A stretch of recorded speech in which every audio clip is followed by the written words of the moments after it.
본문의 의지에서 보좌에 앉아 경배를 받으시는 분은 누구이신가? 라는 제목으로 말씀을 준비했습니다. 히브리서는 당시 유대교인이었거나 유대교인, 지금도 현재 유대교인이었던 사람들을 향해서 예수 그리스도가 어떤 분인지를 소개하기 위해서 기록된 책이고, 믿음 생활하다가 흔들리고 있는 정치적인 핍박과 종교적인 핍박 속에서 믿음 생활하기가 힘들다고 느끼면서 흔들리고 있는 당시 초대 교인들에게 그리스도는 얼마나 탁월하시고 위대하시는 분인지를 알고 믿음의 주 되신 예수님을 붙들고 신앙생활을 끝까지 잘할 것을 독려하기 위해서 기록된 책이 히브리서입니다. 옛적에는 하나님이 선지자들을 통해서 말씀을 하셨고, 이제 때가 되어 신약 시대가 시작되면서 하나님은 그 아들 예수님을 통해서 인류에게 말씀하셨다. 그 예수님은 만물을 상속자시고 그리고 창조자시다. 그로 말미암아 세상의 지음을 받았다.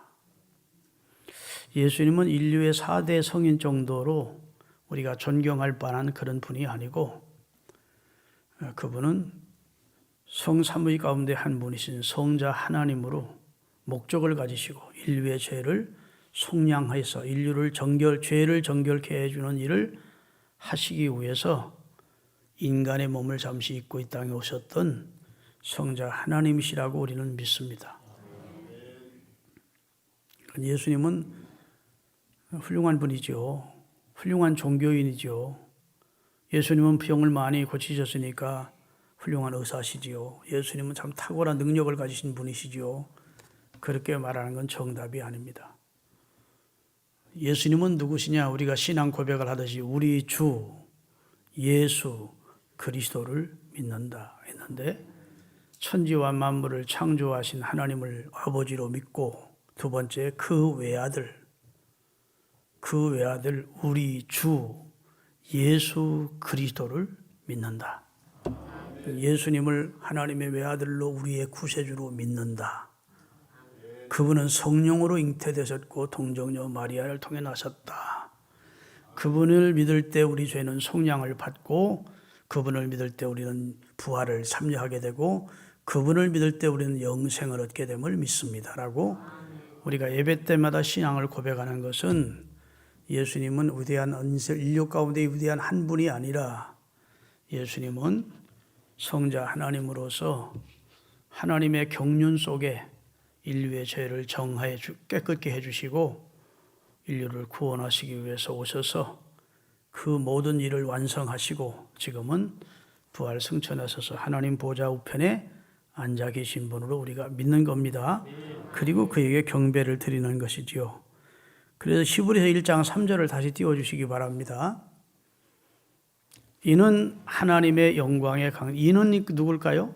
예수님은 하나님의 영광을 나타내는 광채시고 그 하나님 본체의 형상으로 우리 가운데 나타났던 분이다.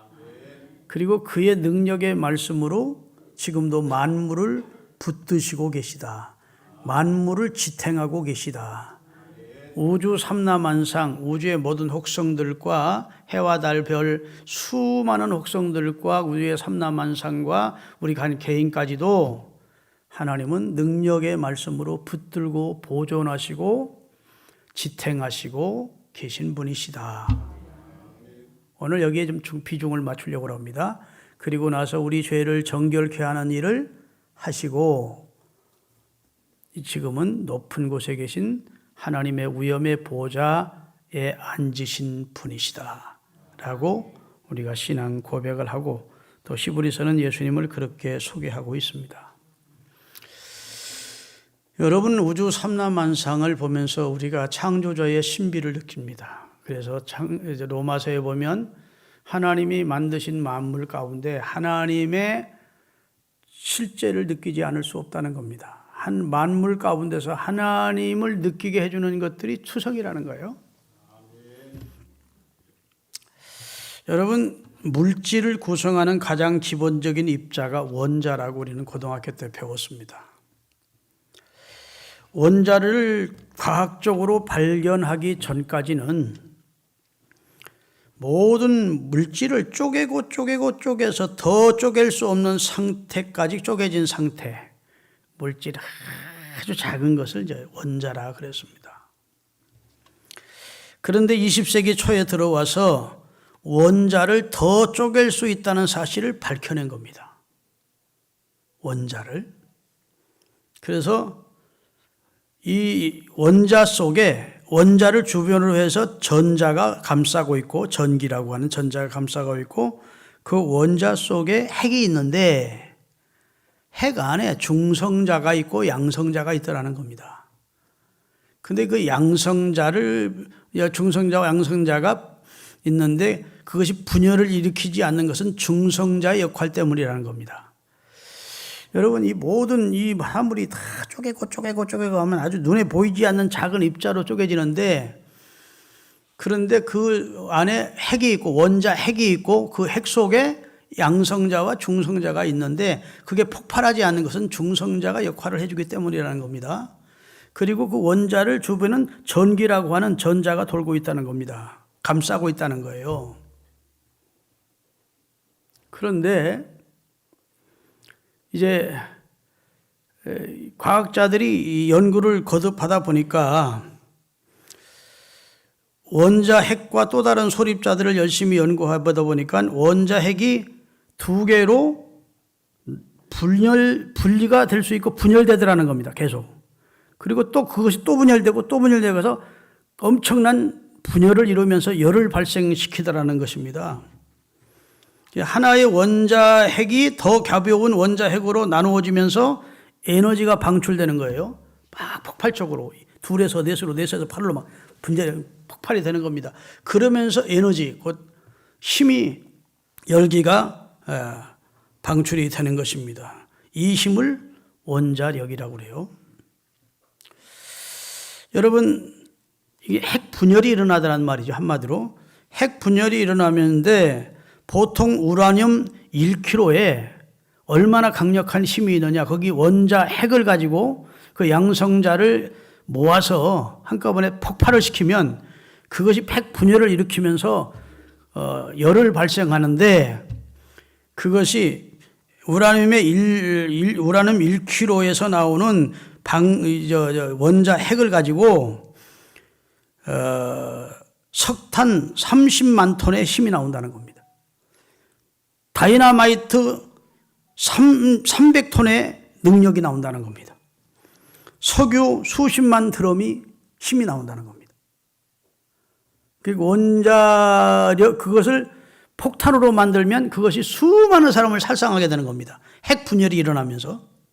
그래서 방사능이 발噴되면서 수많은 사람이 이제 죽음을 당하는 것인데, 1945년 8월 6일 날 미국이 일본의 항복을 받아내기 위해서 히로시마에 하나 투하를 했습니다. 그래서 13만 6천 명이 죽었고, 나가사키, 사람이 많지 않은 나가사키 쪽에 투하를 했더니 거기서는 4만 3천 명인가 죽었어요. 그래서 도합 20만 명이 죽었고, 방사능에 피폭을 당한 사람들이 나중에 병들어 죽은 사람까지 합하면 100만도 넘게 죽었을 것이라는 겁니다. 자, 그런 사태를 경험하고 나서 사람들이, 원자폭탄이 무서운 살상력을 가지고 있구나. 그래서 자기들을 방어하기 위해서 원자폭탄을 만들기는 만들고 핵폭탄을 만드는데 사용을 못하고 있는 거예요. 다 같이 죽는 거니까. 그러니까 자기 자위권을 보호하기 위해서 만들기는 만들다가 이런 핵폭탄을 사용했다는 인류가 멸망하겠구나.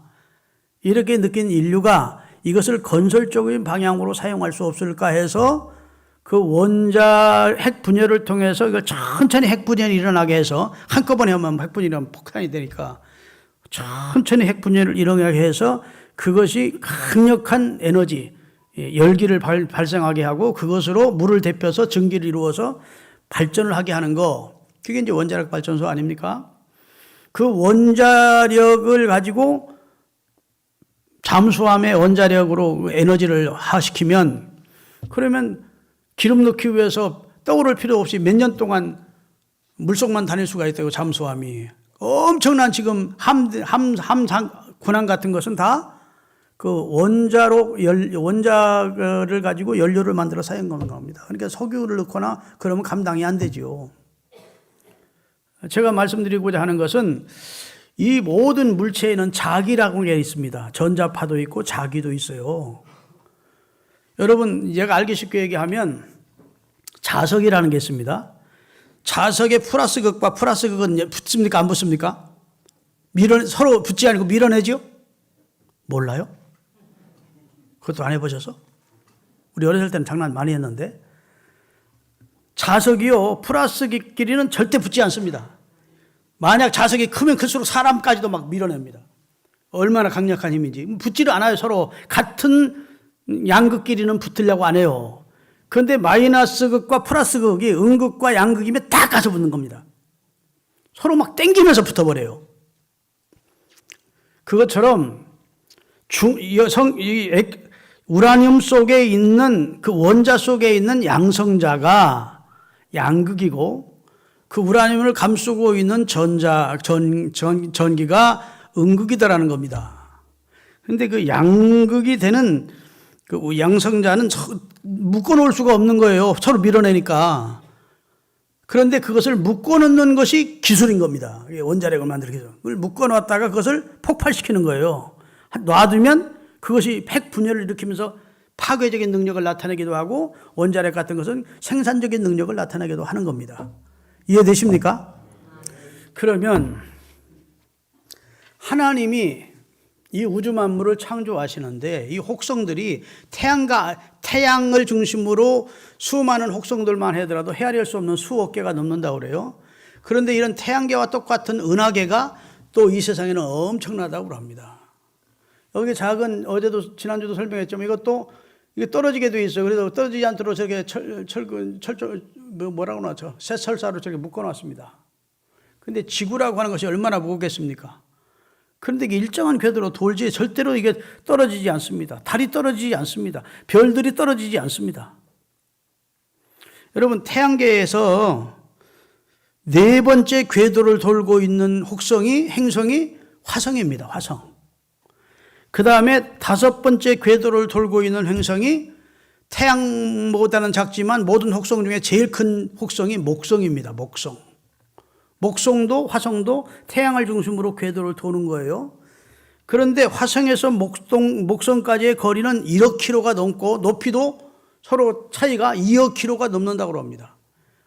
엄청나게 멀리 떨어져 있죠. 그런데 그 안에 소행성이라고 하는 무수한 행성들이 있습니다. 긴 띠를 이루고 있다고요. 물론 목성 바깥에도 수많은 은하계의 별들이 있습니다. 그런데 이 긴 띠를 이루는 소행성이 어떤 때는 궤도를 이탈해서 이게 떨어지는 거예요. 그 수억만 개가 넘는 소행성 가운데 이제 궤도 이탈에 떨어지는데, 그것이 그 떨어지는 그 자체가 떨어졌다는 우리 지구가 멸망할 것인데, 그것이 파편이 떨어지는 거예요. 우리 지구에. 그것이 떨어지면서 또 다 연소가 돼서 크기가 작아지는 겁니다. 그래서 지구에 떨어질 때는 지표면에 큰 피해를 주지 않게끔 하나님이 섭리하신 거예요. 하나님이 사랑하는, 하나님의 형상을 담은 인간이 살 수 있는 최적의 환경을 만들어 주시고, 인간이 멸망당하지 않게 하기 위해서 하나님이 지표면에 떨어질 때는 큰 충격이 없도록 이게 떨어지면서 다 소멸되게 하신다고요. 그런데 우리가 이렇게 생명을 유지할 수 있는 것은 목성이 있기 때문이라는 겁니다. 목성. 지구의 태양을 중심으로 다섯 번째 궤도를 돌고 있는 목성이 지구보다 318배 무거운 거예요.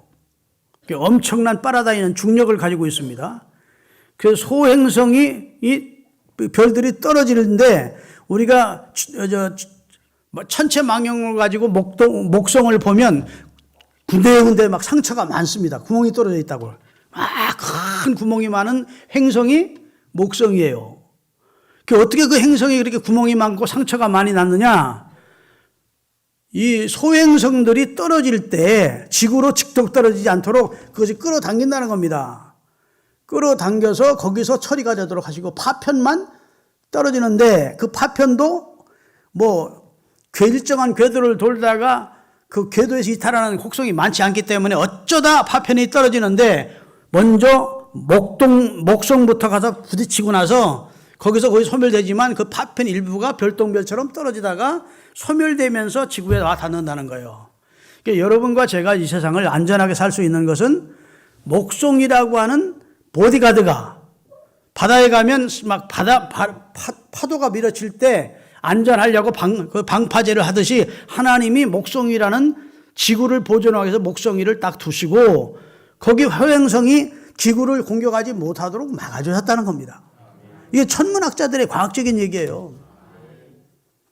자, 그렇게 하시니까 누구냐? 우연이라는 거예요. 불신자들은 우연히 그렇게 듣겠지. 성경은 오늘 본문 말씀에 그는 그의 능력의 말씀으로 만물을 붙들고 계시다. 혹성과 혹성이 지구가 다른 혹성과 부딪히지 못하도록 양극과 양극이 부딪히지 않도록 일정히 서로 밀어내도록 하신 것처럼 밀어내도록 하시고 태양을 중심으로 일정한 궤도를 정확히 돌도록 섭리하신 분이 누구냐? 하나님이시라는 겁니다. 하나님의 아들 예수 그리스도는 천지와 만물을 창조하신 창조자이면서 지금도 이 세상을 붙들고 계시는 분이시다. 이렇게 설명해도 모르면 뭐 할 수 없습니다. 이것은 이제 하나님의 섭리라 그래요. 섭리. 하나님의 경륜과 섭리라고 그러는데 섭리란 말은 자연계를 지배하고 있는 원리와 법칙을 말하며 기독교에서는 세상과 우주 만물을 다스리는 하나님이 주권자이심을 믿는 겁니다. 다시 말해서 인간과 자연과 세계의 모든 것을 하나님의 의지대로 다스려 나가는 것, 그것이 하나님의 섭리이고 하나님의 섭리란 하나님께서 그 작정하신 뜻을 이루기 위해서 모든 피조물을 보존하시고 그의 뜻대로 관리하고 다스리는 것을 하나님의 섭리라 그럽니다. 그러게 여러분과 저가 하나님의 섭리 안에 있는 것이고 여러분과 저가 구원받은 것도 하나님의 경륜과 섭리 안에서 되어진 일이라는 사실을 우리가 믿어야 됩니다. 역사라고 하는 것이 무엇이냐? 하나님의 창조의 목적과 뜻을 이루어가는 과정이 역사라는 거예요. 이 역사 속에 하나님은 죄인된 인류를 구원하기 위해서 역사 속에 그리스도를 보내신 겁니다. 성육신 하셔서 할렐루야. 인간의 몸을 입고 오시도록 하셨고 그리고 우리 죄를 정결케 하는 일을 하기 위하여 대속의 속죄의 제물이 되어주셨고 이 일을 완성하신 다음 하나님은 지금 그가 하나님 보좌 우편에 앉도록 역사하셨다는 사실을 믿으시기를 주의 이름으로 축원합니다. 자, 그런데 주님께서 이 세상을 끝까지 이렇게 붙들고 있는 게 아니라는 겁니다. 언젠가는 그 양성자들이 이렇게 지금 붙들고 있기 때문에 원자 폭탄이 터지지 않는 것처럼 이렇게 붙들고 있죠. 누가 과학자 원자 폭탄이 투하되기 전까지는. 그런데 이걸 딱 놔버리면 어떻게 될까요? 그때는 너무 핵 분열이 일어나면서 계속 엄청난 분열이 일어나면서 엄청난 그런 재앙이 닥치는 것이죠. 마찬가지로 하나님께서 여러분과 저는 한정된 이 쪽방만한 두뇌는 다 이해할 수 없지만 지혜롭고 그 능력과 권능이 무궁하신 하나님의 능력과 권능으로 이 세계를 지금 붙들고 계신데 하나님이 이 세계를 놓는 날이 온다는 겁니다. 아멘.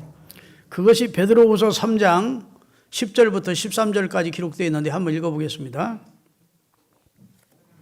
다 같이. 그러나 주의 날이 도적같이 오리니 그날에는 하늘이 큰 소리로 떠나가고 모든 이 체질이 뜨거운 불에 풀어지고 땅과 그 중에 있는 모든 일이 다 막 땅이 다 뒤집어 올라온다는 겁니다. 드러나리로다. 이 모든 것이 이렇게 풀어지리니 너희가 어떠한 사람이 되어야 마땅하겠느냐 생각해봐라. 거룩한 행실과 경건함으로 하나님의 날이 임하기를 바라보고 간절히 사모하라. 그날에는 하늘이 불에 타서 풀어지고 체질이 뜨거운 불에 녹여지려니와 우리는 그의 약속대로 의에 거하는 바 하나님이 우리를 위해 준비한 새하늘과 새 땅을 바라보게 될 것이다. 요한계시록 6장입니다. 요한계시록 6장 다 같이. 내가 보니 여섯째 인을 떼실 때 하나님께서 요한이라는 사도에게 마지막 인류의 마지막 때 되어질 일을 보여주시는데 천사들에게 인을 떼게 하시더라는 겁니다. 근데 여섯째 천사가 여섯째 인을 떼니까 요한이 보는 눈앞에 어떤 현상이 나타났냐? 큰 지진이 나면서 앞으로 일어날 일이에요. 지금 요한이 보기는 보지만 앞으로 일어날 일을 미리 보여주신 겁니다. 큰 지진이 나며 해가 총당같이 검어지고 해가 깜깜해지더라는 거죠. 달이 피같이 빨개지고 하늘의 별들이 무화과 나무가 태풍에 흔들려 과실이 떨어지는 것 같이 하늘의 별들이 땅으로 막 떨어지고, 그 다음에 하늘은 종이축이 말리는 것처럼, 여러분 종이축이 불을 지피면 종이가 팍 말려 들어가면 다 타지잖아요. 그렇게 종이축이 말리는 것처럼 떠나가고 각 산과 섬이 제자리에서 옮기우매 땅에서 임금들과 왕족들과 장구들과 부자들과 강한 자와 각종 지주자가 굴과 산 바위에 숨어서 이 세상에 떵떵거리고 살던 사람이 하나님 심판이 어디서 하고 조롱하던 사람들이 산과 바위에게 이르되 우리 위에 떨어져 재림하시는 심판하러 오시는 예수님의 얼굴을 보지 않게 해달라. 얼마나 두려운지 그렇게 소리치게 되는 날이 올 것이다 라고 말씀하시는 거예요. 요한계시록 21장 1절입니다.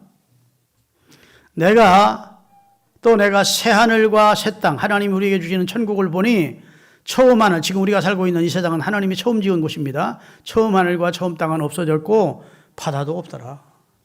다시 말해서 우리가 살고 있는 이 세상은 결국은 하나님이 지금은 붙들고 계시지만 이걸 놓아버리는 때가 오는데, 그때는 이 세상은 심판을 받고 하나님의 아들 그리스도께 앞에 다 온데간데 없어지고, 그 다음에 인간은 하나님의 백보자 심판을 받게 될 것이다.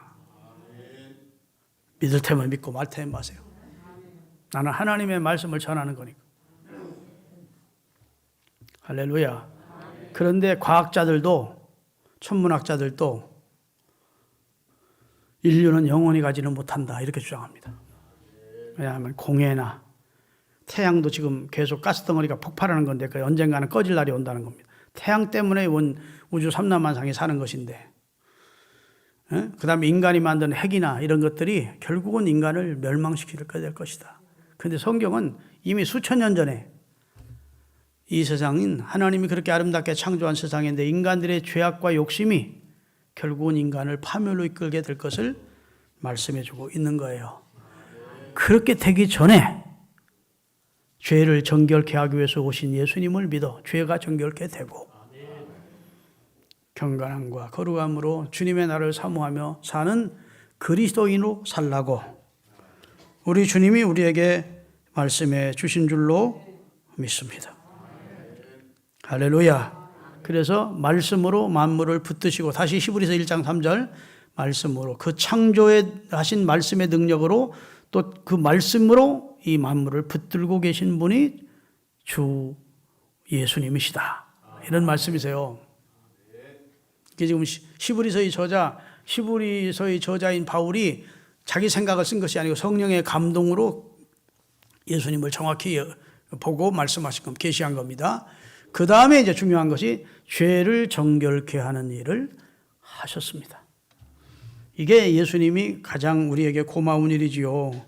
우리 죄를 정결케 하시는 일을 하신 예수님을 믿으시면 아멘 하십시다. 이 세상에 죄가 관영한 상태, 인간이 죄를 계속 짓고 하나님 앞에 범죄한 상태에서는 하나님이 이 세상을 만물을 붙들고 계실 필요가 없습니다. 그냥 놔버리면 되지. 그런데 이 세상에는 하나님이 당신의 형상대로 지은 인간들이 있고 선택해서 구원해 주어야 될 사랑하는 인간들이 있기 때문에 하나님이 세상을 이처럼 사랑하사 독생자를 주셨고 이는 저를 믿는 자마다 멸망치 않고 구원해 주시기 위하여 주님께서 그 선택받은 주의 백성들이 다 구원 얻기까지 이 세상을 붙들고 있는 겁니다. 그래서 요한계시록 7장 1절에 보면 해 돋는 데로부터 한 천사가 올라오는데 그 천사가 전쟁의 바람을 붙들고 있는, 사방의 바람을 붙들고 있는 네 천사에게 이르되, 자, 그 천사가 붙들고 있다고 합니다. 환란의 바람을 놓지 마라. 언제까지? 내가 하나님의 택한 백성들의 이마에 다 인치기까지 그 놓지 말라. 아멘. 자, 하나님의 아들 예수 그리스도께서 오셔서 우리 죄를 정결케 하시고 예수 그리스도를 주로 믿는 자들의 죄를 깨끗게 하시고 성령으로 너는 내 거다 내 거다 인치시는 역사를 지금 하고 계시다는 겁니다.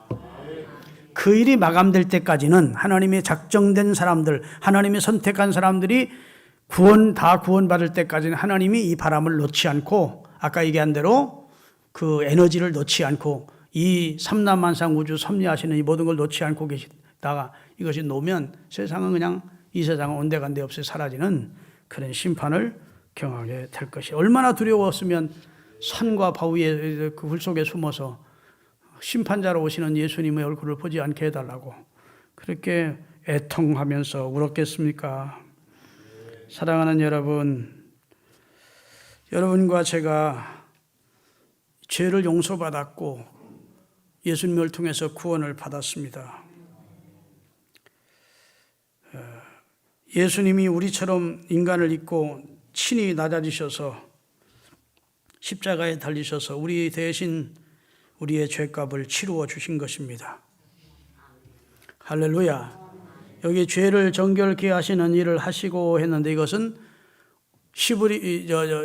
헬라 원문으로 말하면 과거 완료형입니다. 끝냈다는 겁니다. 죄를 정결케 하는 일을 끝내셨다. 그런 말이에요. 아멘. 어떻게 끝내셨느냐? 자기 피로 끝내셨다는 거예요. 짐승의 피가 아닌 완전하신 하나님의 아들이며 참 제사장이고 참된 제물이 되신 자기 피로 인류의 죄를 정결케 하는 일을 단번에 이루셨다. 히브리서 9장 12절에서 14절입니다. 염소와 송아지의 피로 아니하고 오직 자기 곧 예수의 피로 영원한 속죄를 이루사 단번에 성소에 들어가셨느니라. 염소와 황소의 피와 및 남송아지의 죄를 부정한 자에게 뿌려 그 육체를 한시적으로 1년 동안이라도 정결하고 거룩하게 했거든. 하물며, 이 말은 반전을 시키는 말이에요. 하물며, 바닥을 치며 하물며 짐승도 인간의 죄를 법대로 하나님 앞에 제사하며 1년 동안 속죄한다면 하물며 영원하신 성령으로 말미암아 흠없는 자신을 하나님께 드린 그리스도 예수의 피가 어찌 양심으로 죽은 행실에서 너희를 깨끗하게 못하겠느냐? 살아계신 하나님 앞에 설지 못하게 할 수 있겠느냐? 우리를 다 살아계신 하나님 앞에 세워줄 수 있다는 겁니다. 우리를 깨끗게 할 수 있는 능력이 예수의 피 속에 있다는 겁니다. 그분의 피는 보혈이라는 겁니다. 그 놀라운 일을 예수님이 이루셨다는 거예요. 오늘 우리가 하나님의 구원받은 백성이요 그의 자녀가 된 것은 모두 다 예수님의 속죄의 은혜 때문입니다. 이렇게 예수님께서 인류의 구원을 죄를 정결케 하는 일을 하시고 나서 선언하기를 다 이루었다. 이렇게 선언을 하신 겁니다. 믿으시면 아멘. 이제 아직은 조금 못 이루었으니까 나중에 다 이루어줄게 하시지 않았어요. 다 이루었다. 이렇게 선언하시면서 세상을 마쳤습니다. 우리가 하나님의 구원을 받은 백성이지요. 그의 자녀가 된 것은 예수님 덕분입니다. 그런데 이렇게 이루어진 구원, 이미 내가 여느 날 예수님을 구주로 영접하고 내 죄 때문에 예수님이 죽었다는 사실을 믿고 예수님을 구주로 받아들였습니다. 그때 이미 여러분과 저는 구원을 얻었겠지요. 이것은 이제 이미 이루어진 구원입니다. 그런데 우리가 살면서 또 죄 짓나요? 안 짓나요? 우리 속에 죄성이 있는데 우리가 천사가 된 것도 아니고 예수님처럼 된 것이 아닌데 우리가 이 세상 살면서 또 죄를 짓잖아요. 그러면 그것은 어떻게 하느냐는 겁니다. 요한 1서 1장 7절에서 10절이 대답이 나옵니다. 같이 읽겠습니다.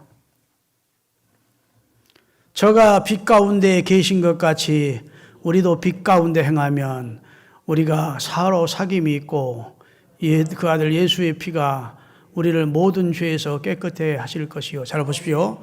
예수님은 빛입니다. 그런데 우리가 그 빛 안에 살면 그리고 예수님과 늘 교제하면서 사귀며 살면 죄가 싫어져요. 죄 지을 마음이 사라집니다. 죄가 시시해져요. 배설물처럼 여겨져. 그래서 죄를 멀리하는 삶을 살 수 있습니다. 완전한 삶은 아니더라도 주님과 늘 사귐이 있는 삶은 빛 대신 예수님과 빛 대신 빛 안으로 들어간 내가 내 안에 성령의 빛이 있는데 죄 짓고 싶은 마음이 없어지는 것이죠. 그렇지만 우리가 죄를 범하면 그 아들 예수의 피가 우리를 깨끗게 하신대요. 그 다음에 만일 우리가 죄 없다고 하면 스스로 속이고 또 진리가 우리 속에 있지 않아. 나 죄 없어. 나 죄 진 적 없어. 그러면 그 사람은 멸망이라는 겁니다.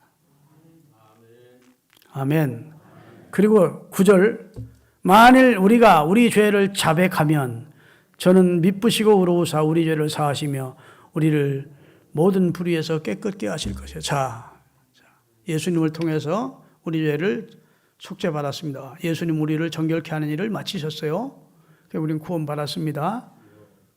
그런데 어느 날 내가 저 죄를 지었어요. 하루에도 말할 수 없이 죄를 짓지요. 그러면 어떻게 하라고요? 죄를 안 지려면 늘 예수 안에서 예수님과 사귀는 삶을 살아야 되고, 늘 그렇게 못 살아서 세상과 짝하다가 죄를 범했으면 어떻게 하라고요? 죄를 자백하래요.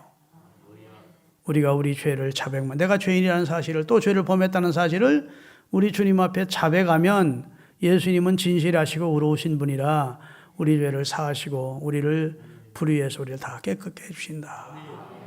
그런데 10절입니다. 만일 우리가 범죄하지 아니하였다 하면, 나 범죄한 적 없어, 난 죄인 아니야, 그러면 그 사람은 용서받을 길이 없대요. 왜냐하면 우리를 죄인이라고 선언하신 예수님을 거짓말하는 자로 만들기 때문에. 예수님, 하나님은 우리를 범죄한 자라고 했는데 우리는 나 범죄한 적 없어요 하면 하나님을 욕되게 하는 행동이 되기 때문에 안 된다는 겁니다. 다시 정리하면 이렇습니다. 여러분과 제가 예수님을 통해서 용서받고 구원받았습니다. 그래도 우리는 온전하게 못 살아요. 온전하게 살려면 여러분 빛 가운데서 늘 주님과 교태하면서 기도 생활하며 감사하며 말씀 듣고 살면 죄가 그다음에 죄가 우스워지죠. 싫어져. 자꾸 마귀를 가까이 하니까 그냥 유혹을 받는 것이지, 진짜 우리가 빛 가운데서 주님과 사귐에 살면 예수 안에 있는 것이 너무 행복하고 기쁘고 감사하니까 그냥 세상 것이 다 분토처럼 여겨진다고요. 그렇게 살면 그건 차원 높은 신앙이지요. 그렇지만 그렇게 못 살고 우리가 죄를 범한 경우가 많다고요. 그러면 자백만 하래요. 또 용서해 주실 걸 믿고 자백하면 저는 미쁘시고 의로우사 우리 죄를 사해 준대요. 자백해놓고도 나 용서 못 받은 것 같아. 그게 불신앙이에요. 자백했으면 하나님이 내 죄를 사해 주셨음을 믿고 죄책에서 여러분 노임 받으시기를 예수 그리스도의 이름으로 축원합니다. 할렐루야. 그리고 지금은 예수님은 인류를 정결케 하는, 죄를 정결케 하는 일을 마치시고 하나님 보좌 우편에 앉으셨대요. 자, 이 앉으셨다는 걸 왜 성경이 강조하는 겁니까? 히브리서 8장 1절입니다. 히브리서 8장 1절, 이제 하는 말의 중요한 것은 이러한 대제사장이 우리에게 있는 것이라, 이게 예수님이 있는 것이라 그 말이에요. 그가 하늘에서 위엄의 보좌 우편에 앉으셨으니 이렇게 돼 있어요. 왜 자꾸 앉으셨다는 말을 강조합니까? 이것은 사역을 마감하셨다는 뜻입니다. 여러분, 제사장들이 일을 할 때에는 성막에서 일을 합니다. 근데 성막의 특징은 서서 일하는 곳이지 성막에서 제사장이 앉는 의자는 없습니다. 하나님이 성막을 제시하시면서 떡상, 분향단, 등대, 지성소 다 주시면서 앉아서 피곤하면 쉬라고 성막 안에다가 의자를 만들라 하지 않으셨습니다. 그래서 일단 제사장이 성막 안으로 들어가면 서서 하나님을 섬기고 헌신하고 봉사하다가 사역을 마친 다음에 나와서 앉는 겁니다. 예수님이 앉으셨다는 것을 말씀하시는 것은 예수님이 이 세상에 오신 목적과 인류의 죄를 정결케 하는 일을 이제 다 마감하시고 하나님 보좌 우편에서 앉아 계시다. 그리고 천천만만의 천군 천사와 구원받은 성도들에게 찬양과 경배를 받고 계신 분이다. 그런 예수님이 어떻게 천사와 비교가 된다고 생각하느냐고 묻는 겁니다. 자, 그래서 오늘 본문 4절입니다. 그가 천사보다 얼만큼, 여기 번역이 잘못됐는데 제 성경에는 훨씬 뛰어나면 그렇게 돼 있어요. 크레이트톤이라고 하는 히브리어인데 그게 탁월하게 뛰어나다 그런 뜻입니다. 그러니까 천사보다 탁월하게 뛰어나신 분이라는 거예요. 뛰어나는 저희보다 더욱 아름다운 이름을 기업으로 얻으셨다. 천사는 아들이라는 말을 못 들었다는 겁니다. 하나님이 언제 천사 보고 너는 내 아들이라고 한 적이 있느냐는 거예요. 할렐루야. 예수님은 하나님으로부터 아름다운 이름을 얻었대. 아들이라는 거예요. 이는 내 사랑하는 아들이요 내 기뻐하는 자다. 그는 내게 아들이 되고 나는 그의 아버지가 되리라. 언제 하나님이 천사에게, 그 많은 천사에게 어느 중 그 천사 중 하나에게라도 너는 내 아들이라고 한 적이 있느냐? 아들이라는 거룩하고 영광스러운 하나님의 아들이라는 이름은 예수님밖에 받은 적이 없다. 따라합시다. 예수님의 이름은 뛰어난 이름입니다. 누구든지 예수 이름을 부르는 자는 구원을 얻을 것이래. 구원을 주시는 이름입니다. 저가 자기 백성을 저희 죄에서 구원할 자라는 이름입니다. 하나님이 그와 함께 하시다는 이름입니다. 할렐루야. 그런 거룩하고 존귀한 뛰어나고 그리고 복되신 이름을 가지신 분, 그분이 예수님이라는 겁니다. 천사와 예수님은 비교가 안 되네. 천사는 종이고 예수님이 부리는 종이래요. 오늘 계속 읽으면 그런 내용입니다. 그 다음에 더 나아가서는 예수님을 통해서 구원받은 우리 성도들을 섬기라고 하나님이 천사를 지어놓으셨대요. 자, 14절입니다. 오늘 본문 14절. 모든 천사들은 예수님이 부리는 영으로 구원 얻을 후사들을 위하여 섬기라고, 구원 얻을 앞으로 우리 구원 얻을 우리가 우리를 말합니다. 구원 우리를 섬기라고 하나님이 이 땅에 보내신 분이다. 그런데 이스라엘 사람들은, 당시 유대인들은 천사를 숭배했어요. 천사가 대단한 존재라고 생각했어요. 중세 교회까지도 그랬습니다. 그래서 천주교에서는 지금도 천사 숭배하는 그런 의미가 있습니다. 근데 천사는, 유대인들이 왜 천사를 귀하게 보았느냐 하면 하나님의 율법을 천사를 통해서 모세가 받았다 해서 하나님의 율법을 하나님을 통해서 천사가 받아서 모세에게 전달한 자가 그렇게 주장을 하는 겁니다. 그러면 여러분, 천사는 오늘 예수님이 부리시는 영이시래요. 그를 섬기는 영이래요. 이 땅에 계실 때도 예수님을 섬겼습니다. 예수님이 시험 받으실 때에도 세 번째 시험 후에 천사가 와서 수종 돌더라, 힘을 돕더라 그랬어요. 믿습니까? 겟세마네 동산에서 예수님 십자가 앞에 기도할 때에도 천사가 와서 예수님께 힘을 도왔다 이렇게 되어 있어요. 예수님을 도와주는, 예수님이 부르시는 종이지 어찌 조물주와 피조물이, 창조한 자와 피조물이 같을 수 있겠느냐는 겁니다. 경배를 받는 이와 경배를 하는 이가 어떻게 같을 수 있느냐는 겁니다.